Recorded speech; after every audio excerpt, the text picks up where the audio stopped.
தனியரசுல மூத்த பத்திரிகையாளர் டிஎஸ்எஸ் மணி சொல்ற அந்த வரலாற்று ரீதியிலான அந்த எவிடன்ஸ், அந்த நிகழ்வுகளை ஒட்டி பார்க்குறப்போ விஜயோட விமர்சனம் ஏற்புடையதா தானே இருக்குது. அரசியலுக்கு ஒரு சில மாதங்கள் ஆயிருக்கு. அப்புறம் விஜய் அரசியலுக்கு இன்னும் நான் 60 நிமிடங்கள் தொடர்ச்சியாக மொத்தமாக பேசியதை அவருடைய அரசியல் வாழ்க்கை 60 நிமிடங்கள் ஒன்ன தாண்டல, அதாவது 1 மணி நேரத்தை தாண்டல. அவருடைய மொத்த அறிக்கை தமிழக வெற்றி கழகம் விஜய் அறிக்கை அப்படின்னு பார்த்தா மொத்தமா இன்னும் அது ஒரு 10 பக்கங்களை தாண்டல. அரசியலில் அது ஒன்றும் அது என்ன சொல்றது, அது பால்வாடின்னு சொல்லி அப்புறம் எல்கேஜி யூகேஜி அந்த மாதிரி ஒரு குழந்தையா இருக்கிற ஒரு விஜய் ஒரு மிகப்பெரிய பல்கலைக்கழகம், அந்த பல்கலைக்கழகம் போன்று இருக்கிற ஒரு திராவிட கருத்தியலின் கருவூலமாக இருக்கிற திராவிட முன்னேற்ற கழகம், அதாவது நான் தந்தை பெரியாரிலிருந்து பேரறிஞர் அண்ணாவிலிருந்து சொல்றேன், அது புரட்சி தலைவி அம்மா, தமிழறிஞர் கலைஞர், தளபதி, அது ஒரு திராவிட கருத்தியலின் கருவூலம், அது சமூக சமத்துவத்திற்கான அது ஒரு மூல விஷயம், அது ஒரு கோட்பாட்டின் அடிப்படையில் உருவாக்கப்பட்ட ஒரு சித்தாந்த இயக்கம் திராவிட முன்னேற்ற கழகம். அல்ல அதனுடைய ஆட்சி, அதனுடைய அரசு தொடர்ச்சி தான் இப்ப இருக்கிற திராவிட முன்னேற்ற கழகத்தினுடைய அரசு, தளபதியினுடைய அரசு.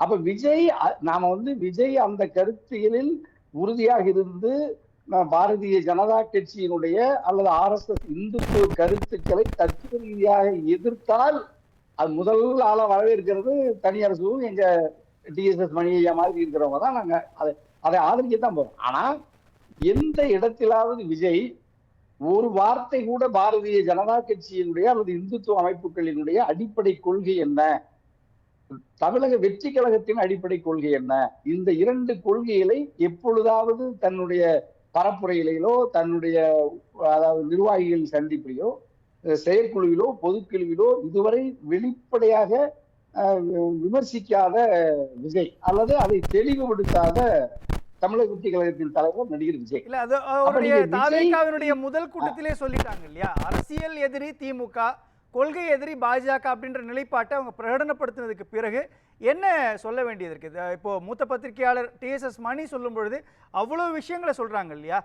RSS ஒரு இரங்கல் தீர்மானம் நிறைவேற்றி அதை முதலமைச்சர் ஸ்டாலின் கையில கொடுக்கிற நிகழ்வுலாம் நடந்துச்சு இல்லையா.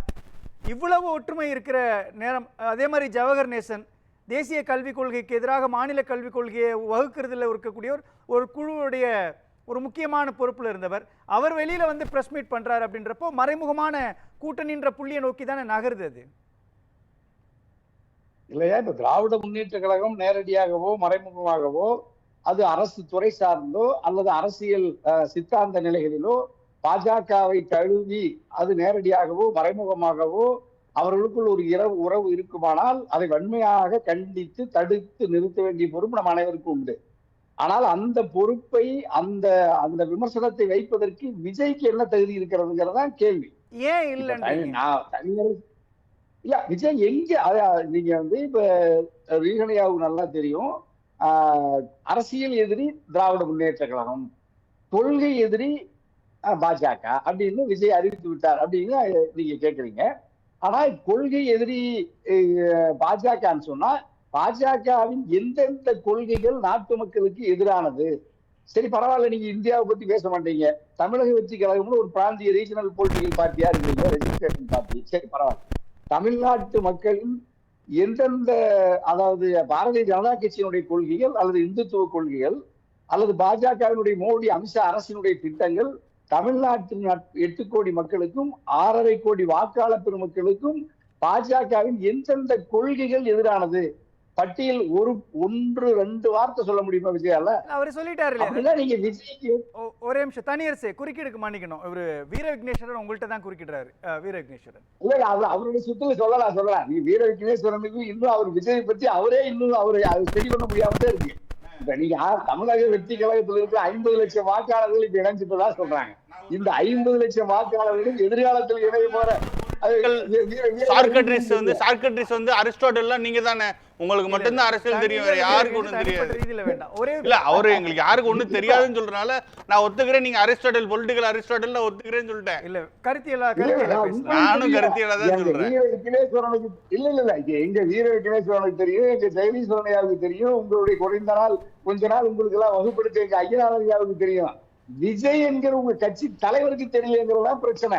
இந்த தலைவர் இப்ப விஜய் இருக்காருல்ல, எங்க வீர விக்னேஸ்வரனோடு நிர்வாகிகளோடு உரையாடுகிற பொழுது, அல்லது பொதுமக்கள் நாட்டு மக்களிடத்தில் உரையாடுகிற பொழுது, அல்லது எங்களை போன்ற சமூக அரசியல் கருத்துக்களில் இருக்கிறவர்களோடு, அல்லது எங்க மூத்த பத்திரிகையாளர் DS மணி ஐயா மாதிரி நிர்வாகிகளோடு அவர் ஊடகவியலாளர்களோடு உரையாடுகிற பொழுது, எந்த இடத்தில் அவர் திராவிட முன்னேற்ற கழகத்தின் அரசு அது எந்த அடிப்படையில் அரசியல் எதிரின்னு விஜய் பட்டியலிடுறாருன்னு தெரியல. அது மட்டும் இல்லையா, ஒரு கட்சியை அரசியல் எதிரிங்கிறாங்க. எந்த அரசியல் உங்களுக்கு எதிராக இருக்குதுன்னு விஜயால பட்டியலிட முடியல, எந்த கொள்கை உங்களுக்கு விரோதமா இருக்குதுன்னு பட்டியலிட முடியல. ஆனால் ஒரு குழந்தையை போல அழைத்து ஒரு 10 நாள் 15 நாளுக்கு ஒரு முறை ஒரு 5 நிமிடம் பேச வைக்கிறாங்க. அதையே எழுதி தந்து வைக்கிறாங்களா, எனக்கு பெரிய வியப்பா இருக்கு, ஆச்சரியமா இருக்கு.